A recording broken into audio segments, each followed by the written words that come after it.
Bismillahirrahmanirrahim. Assalamualaikum warahmatullahi wabarakatuh. Pada kesempatan kali ini, saya rasa langsung saja langsung kita mulai pembahasan, yaitu mata kuliah Wasatiyah Islam. Jadi nanti tema kita yaitu keseimbangan antara dunia dan akhirat. Jadi secara garis besar, Wasatiyah itu merupakan prinsip keseimbangan yang bertujuan untuk menghindari ekstremisme dalam segala aspek kehidupan. Tujuannya itu untuk menghindari sebagai jawaban atas ekstremisme yang muncul di berbagai aspek kehidupan, ya, baik itu ekstremisme yang mengarah ke kekerasan maupun ekstremisme yang mengarah ke pembunuhan, seperti halnya yang sering saya sampaikan, yaitu kaitan bom bunuh diri lah atau yang lain sebagainya, termasuk kaitan antara kehidupan dunia dan akhirat, duniawi atau ukhrawi. Jadi konsep ini tuh berakar pada Al-Quran dan Sunnah, serta menjadi identitas umat Islam sebagai umatan wasaton. Jadi keseimbangan ini itu bukan berarti mengurangi prioritas akhirat, tapi juga berfungsi untuk menyeimbangkan keduanya secara harmonis sesuai syariat. Jadi bukan berarti kita hanya fokus di akhirat, jadi kita Islam itu hanya fokus di akhirat, tapi juga fokus di dunia. Lalu kemudian bagaimana landasan teologis terkait dengan keseimbangan dunia dan akhirat? Yang pertama itu ada dalil Al-Quran di dalam surah Al-Qasas ayat 77. Wabtaghi fima ataqallahu daral akhirata wala tansa nasibaka minad dunya wa ahsani kama ahsanallah. Jadi carilah negeri akhirat, darul akhirah, negeri akhirat, wala tansa nasibaka, janganlah kamu lupakan bagianmu, wala tansa nasibaka minad dunya, janganlah kamu lupakan bagianmu di dunia. Jadi itu tujuan dari ayat ini sudah sangat jelas, yaitu mencari kebahagiaan akhirat tanpa mengabaikan tanggung jawab di dunia. Boleh kita fokus pada urusan dunia ukhrawi, kita fokus beribadah, fokus salat sunnah dan lain sebagainya, dengan tujuan kita mengharapkan ridho Allah. Jangan lupa kita punya tanggung jawab di dunia. Wala tansa nasibaka minad dunya, jangan lupakan bagianmu di dunia. Jadi Al-Quran itu tidak hanya membahas soal urusan akhirat seperti yang saya sampaikan kemarin, tapi juga ada beberapa porsi yang tugas-tugas di dunia, sebagaimana perintah dari Allah terhadap Nabi Adam, dulu manusia pertama, di mana Nabi Adam itu tidak hanya diurusi untuk mengurusi akhirat, fokus ibadah, tapi juga ketika Nabi Adam diperintahkan untuk turun di dunia untuk menjadi khalifah, itu banyak tugas-tugas yang lain, tidak hanya tugas selain ibadah, walaupun memang secara eksplisit menjelaskan di ayat lain Allah menyebutkan ma khalaqtul jinna wal insa illa liya'budun. Allah menciptakan manusia dan jin itu hanya untuk ibadah. Kemudian kalau diartikan secara spesifik mungkin memang bisa ibadah itu ibadah sholat ataupun ibadah yang berat akhirat, tapi juga ibadah-ibadah yang lain. Kalau seperti yang saya contohkan, menikah itu ibadah, atau mungkin zakat itu ibadah, dan termasuk urusan-urusan dunia. Selanjutnya yaitu ada surah Faidah qadaitum manasikakum fadhkurullaha kadzikrikum aba'akum aw asyadda dzikra kaminan nasi may yaqulu rabbana atina fid dunya wa ma lahu fil akhirati min khalaq. Jadi itu ceritanya itu ketika pada saat manasik haji, Allah memerintahkan untuk berzikir sebagaimana contoh dari nenek moyangnya. Tapi kalau bisa zikir itu lebih dari itu. Terus kemudian ada manusia yang berdoa, yang mana doanya itu tadi kita nggak mau ini mayaqulu rabbana atina fid dunya. Jadi dia itu hanya minta, ya Tuhan berilah kami kebaikan di dunia. Jadi kalau seorang itu hanya fokus meminta pada dunia, maka dia di akhirat tidak akan memperoleh bagian apapun. Sebagaimana mungkin yang teman-teman sering berdoa ketika diajari berdoa itu, Rabbana atina fid dunya hasanah wa fil akhirati hasanah wa qina adzabannar. Itu secara lengkapnya kayak gitu. Jadi ada anjuran kalau jangan sampai doa itu hanya Rabbana atina fid dunya. Ya Allah, berikanlah kami kebaikan di dunia. Kurang akhir. Cuma dapat di dunia tapi akhirnya nggak dapat. Maka dari itu diajarkan untuk memperoleh keseimbangan. Rabbana atina fid dunya hasanah wa fil akhirati hasanah. Memang boleh untuk meminta di dunia. Tapi jangan lupa ketika berdoa itu meminta juga yang bagian di akhirat. Mungkin kita meminta, ya Allah, saya ingin punya rumah besar, saya ingin punya bisa mendapatkan pekerjaan yang baik, tapi jangan lupa meminta keselamatan di akhirat juga.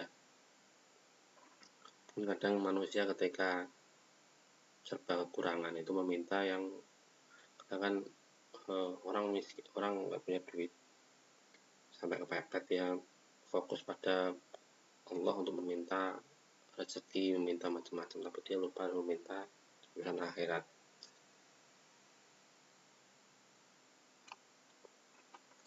Dan ayat-ayat lain di surat Jumat yaitu faida qudiyati sholat fantashiru fil ardi wabtagu min fadlillahi wadhkurullaha katsiran la'allakum tuflihun. Jadi apabila sholat Jumat telah dilaksanakan, faida qudiyati sholat, maksudnya sholat Jumat, fantashiru fil ardi, jadi bertebarlah kamu di muka bumi, disebar.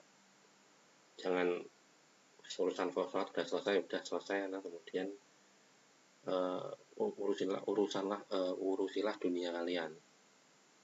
Wabtagu min fadlillah, jadi carilah karunia Allah. Wadhkurullah, dan ingatlah Allah sebanyak-banyaknya. Wadhkurullah katsiran la'allakum tuflihun. Jadi agar kamu beruntung. Jadi maksudnya itu ketika tujuan dari ini bukan berarti kalau diartikan secara tekstual, bukan berarti ketika sholat Jumat baru boleh urusan lain di bumi. Jadi bukan hanya fokus di hari Jumat saja, kemudian hari lain tidak, tapi bukan seperti itu. Jadi setelah sholat, di sini walaupun konteksnya itu sholat Jumat, tapi kemudian sholat itu sudah selesai urusan akhirat. Maksudnya itu setelah selesai urusan akhirat, setelah urusan ibadah, ya udah karena cari hasil dari karunia-karunia Allah yang tersebar di dunia, di bumi. Walaupun sambil mencari karunia Allah, juga harus mengingat Allah sebanyak-banyaknya. Jadi maksudnya itu menggabungkan ibadah khusus dengan aktivitas ekonomi sebagai bentuk taatan. Jadi maksudnya semisal ada perintah ketika sholat Jumat itu harus meninggalkan, sebelum sholat ini kalau nggak salah itu meninggalkan aktivitas sholat beli itu ditinggalkan, kemudian fokus di sholat Jumat. Baru kemudian setelah sholat Jumat selesai, barulah dilanjutkan untuk urusan duniawi. Jadi misalnya saya berdagang, ketika sholat Jumat mulai, saya menutup toko saya, baru kemudian ketika sholat Jumat selesai, baru saya membuka kembali dagangan saya. Dan juga ketika saya berdagang itu mencari karunia Allah, saya harus selalu ingat pada Allah agar saya selalu beruntung. Itu. Di apapun aktivitas kita itu selalu ingat Allah. Kadang itu ada orang yang tidak menyadari hasil usaha dia itu merupakan hasil dari izin Allah. Sebagai contoh, saya ingin lolos beasiswa, saya mendaftar dengan otomatis ketika saya ingin melamar pekerjaan. Secara tidak langsung dalam dunia pekerjaan itu kan ada berbagai macam saingan. Bisa jadi ketika melamar PNS lah, PNS itu kan kuota biasa itu cuma satu di satu formasi. Misalnya saya mau daftar dosen kemarin, pendaftaran PNS itu saya membaca satu lowong, satu formasi itu hanya diisi satu orang, sedangkan yang mendaftar itu sampai ribuan. Walaupun saya sudah belajar sebagaimana giatnya, tapi ketika Allah tidak mengizinkan, mau tidak mau saya pasti akan gagal. Dan juga ketika saya lolos, saya harus yakin bahwasanya apa yang saya peroleh ini merupakan dari izin Allah. Di atas kehendak Allah saya lolos. Ketika saya gagal pun memang kehendak Allah. Mungkin saya harus menyadari bahwasanya ketika saya gagal, memang saya ditetapkan untuk belajar lebih lanjut, lebih giat lagi, misal. Mungkin ketika saya gagal, saya harus menyadari bahwasanya ini merupakan kesalahan saya. Namun ketika saya berhasil lolos PNS misalnya, saya harus menyadari bahwasanya saya harus selalu bersyukur bahwasanya ini merupakan ketetapan Allah yang Allah arahkan pada saya, sebagai contoh seperti itu. Lalu kemudian dalam sebuah hadis, selain dalam Al-Quran ada juga landasan dari hadis Nabi.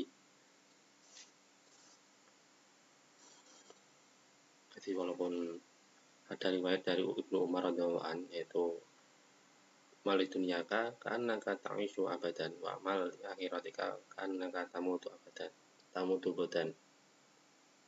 Jadi walaupun hadisnya itu belum tahu tingkatan atau statusnya, kurang lebih itu ada hadis yang tidak hadis yang bisa jadi acuan, yaitu ada bekerja untuk dunia seakan-akan kau hidup selamanya, dan kemudian bekerjalah untuk akhiratmu seakan-akan kau akan mati besok pagi. Jadi maksudnya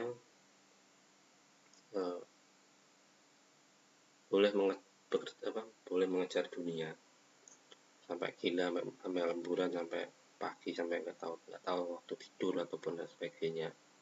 Itu juga harus fokus ke akhiratnya, untuk jaga-jaga, siapa tahu akan mati besok pagi. Jadi selalu punya bekal, tidak hanya sibuk kerja, sibuk cari duit tapi lupa akhirat. Dan kita ketika hanya fokus kerja tapi akhirnya dilewati, kita tidak punya keseimbangan. Kemudian selanjutnya contoh dalam kehidupan. Nabi Muhammad itu mencontohkan ibadah mahdhah itu seperti halnya salat malam ataupun salat sunnah, tidak bertentangan dengan aktivitas dunia. Nabi Muhammad itu kalau siang itu tetap dagang, setelah sholat subuh jamaah itu kemudian dagang, kemudian malamnya itu tetap tahajud. Terus pada saat perang Badar pun sama. Perang Badar itu kan urusan dunia, tetap sholat jamaah di medan perang. Jadi secara langsung itu merupakan bentuk ketaatan pada Allah yang tidak terhalang oleh kesibukan dunia. Jadi mau sibuk apapun, perang itu kan termasuk dari yang tidak bisa dilewatkan. Jadi misalnya hari ini pada saat itu perang, ketika lengah sedikit itu kan cukup berbahaya. Pada itu Nabi mencontohkan waktu pada saat perang Badar, Nabi tetap sholat jamaah di medan perang. Dan contoh lain yaitu Umar bin Khattab, kalau pada saat jadi khalifah itu dikenal sebagai kesederhanaan dalam gaya hidupnya. Walaupun Umar itu sebagai pemimpin kelompok besar, kisaran besar, Umar itu tidurnya itu di atas tanah, dan juga memastikan bahwasanya rakyatnya itu tidak pernah kelaparan. Di Umar itu kan sosok yang tegas dalam urusan politik pun beliau juga sangat tegas, tetapi juga mempunyai kepekaan sosial.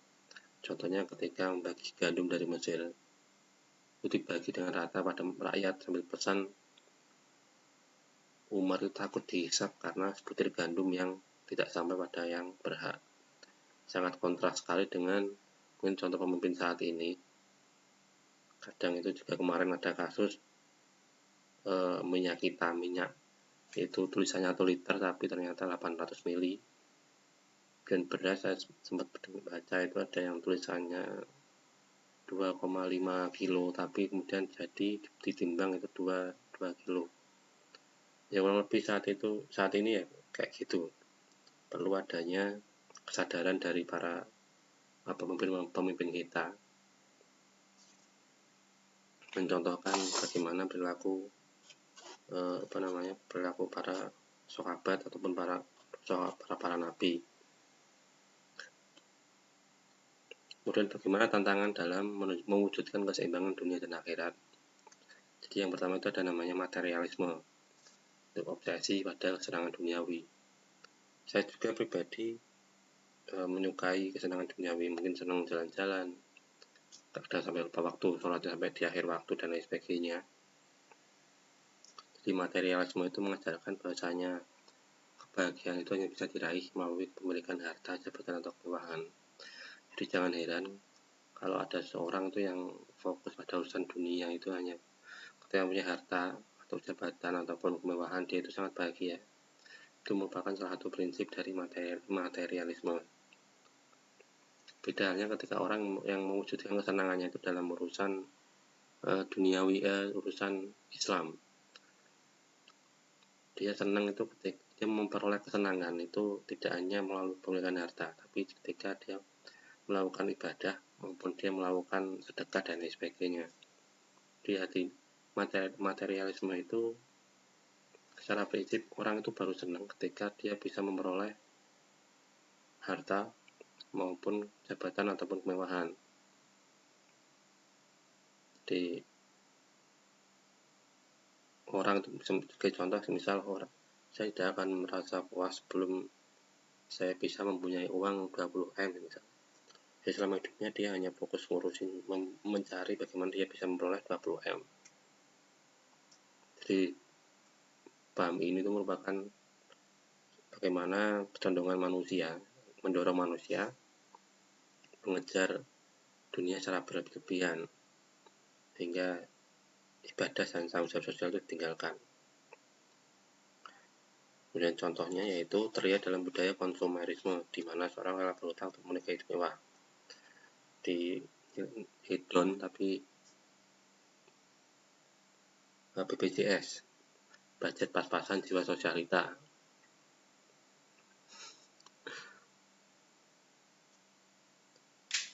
Jadi mau beli iPhone, karena iPhone terbaru, iPhone 16, dia udah punya cukup HP-nya, HP mid-range Android harga 5 juta, tapi masih ngerasa kurang, maunya iPhone 16, akhirnya mau nggak mau diutangin sana sini agar punya iPhone 16 misalnya. Karena kalau nggak punya iPhone 16 dia masih ngerasa kurang ataupun merasa belum bahagia. Salah satu contoh dari materialisme. Kemudian ada namanya sekularisme. Saya pernah mencontohkan bagaimana sekularisme itu diterapkan di Prancis, yaitu pemisahan agama dari kehidupan dunia.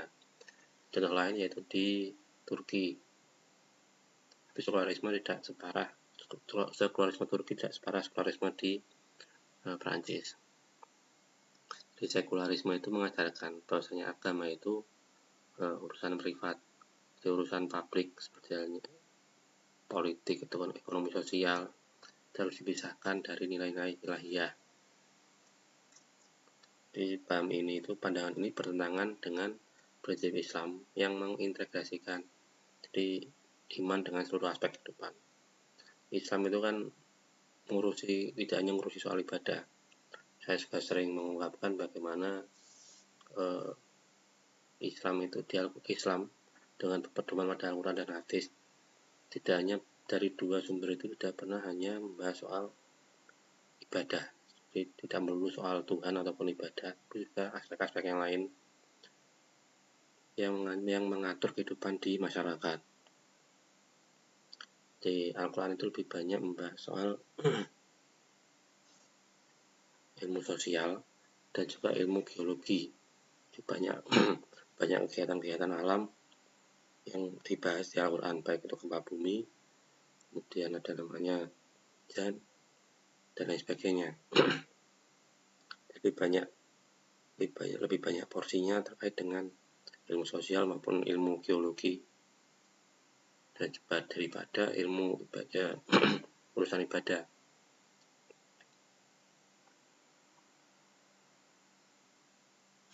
Di dalam prakteknya, sekularisme itu memunculkan fenomena pengabaian hukum waris Islam, legalisasi riba, ataupun hubungan tanpa batas syariat.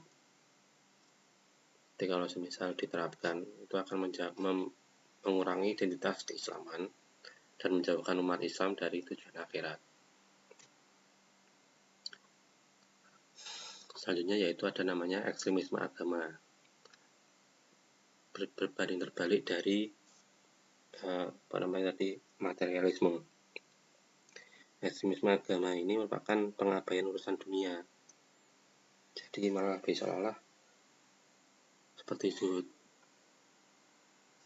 mirip zuhud dalam paham sufi.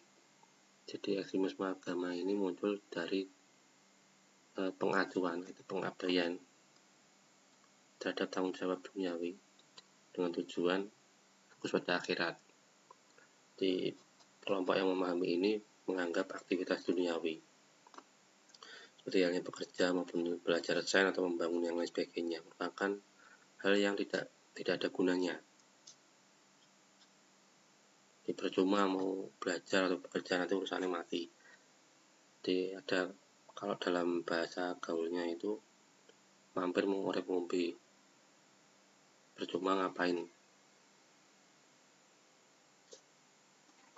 Jadi walaupun tujuannya itu hanya fokus akhirat dan mengabaikan urusan duniawi. Contoh ekstremisme ini terlihat pada komunitas yang mengisolasi diri dari masyarakat, menolak bekerja dengan alasan tawakal. Kemarin sempat waktu pertama kali muncul ISIS, banyak yang tergiur bergabung dengan ISIS yang datang lewat Turki dan Syria.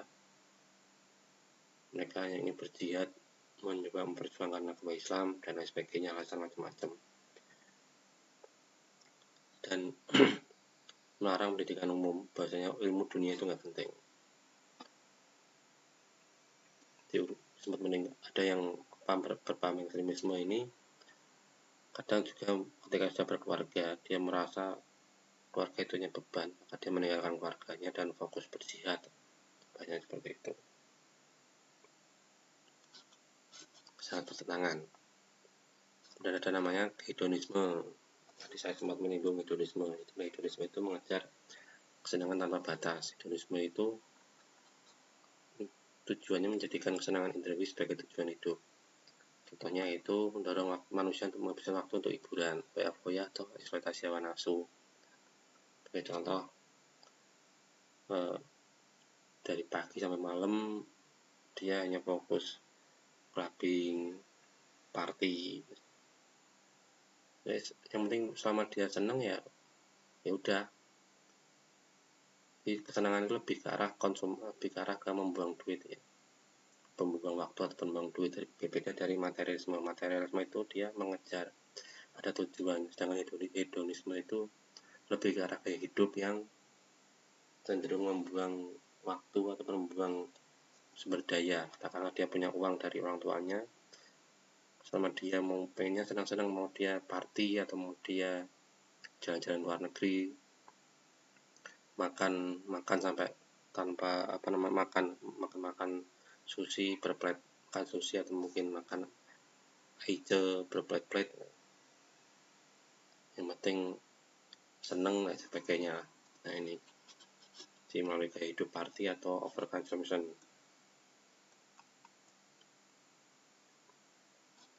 Kemudian ada lagi ketimpangan sosial. Jadi ketimpangan ekonomi sosial itu menjadi tantangan yang menghambat keseimbangan dunia dan akhirat. Jadi ketika ada beberapa orang yang hanya menumpuk harta, sedangkan orang lain kelaparan, maka nilai keadilan Islam itu terabaikan.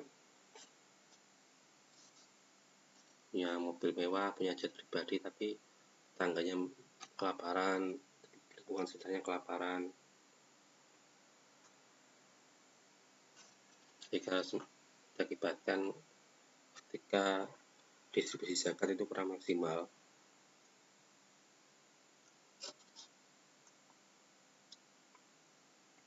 Nah, kemudian selanjutnya ada namanya serangan pemikiran, krisis identitas muslim modern.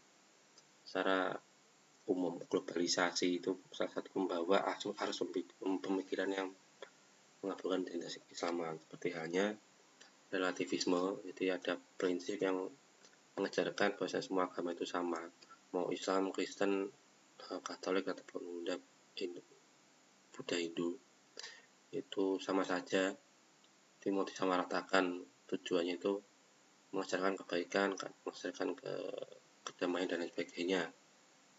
Itu penyamarataan semua agama. Tidak ada bedanya Islam ataupun agama itu sama aja, gak penting dan lain sebagainya lah. Kemudian ada namanya liberalisme ekstrim yang menolak otentitas syariat. Kemudian karena adanya banyak paham-paham yang masuk ke masyarakat, tidak mau masyarakat itu mudah terombang-ambing antara tuntutan dunia dan akhirat.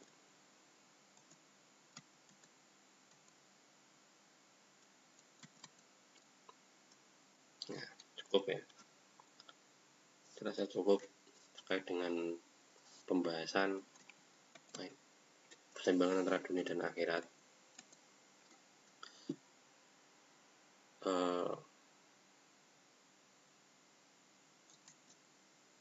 Mungkin kalau ada yang ingin ditanyakan, silahkan bisa komen di bawah atau komen di samping, tergantung dari mana. Jadi apa lagi ya,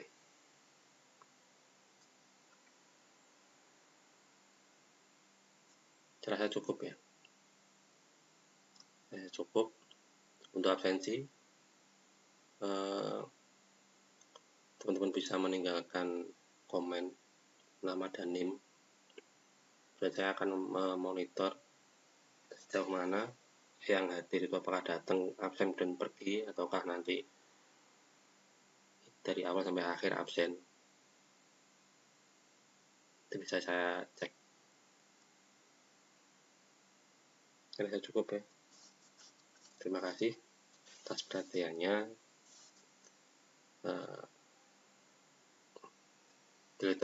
Assalamualaikum warahmatullahi wabarakatuh.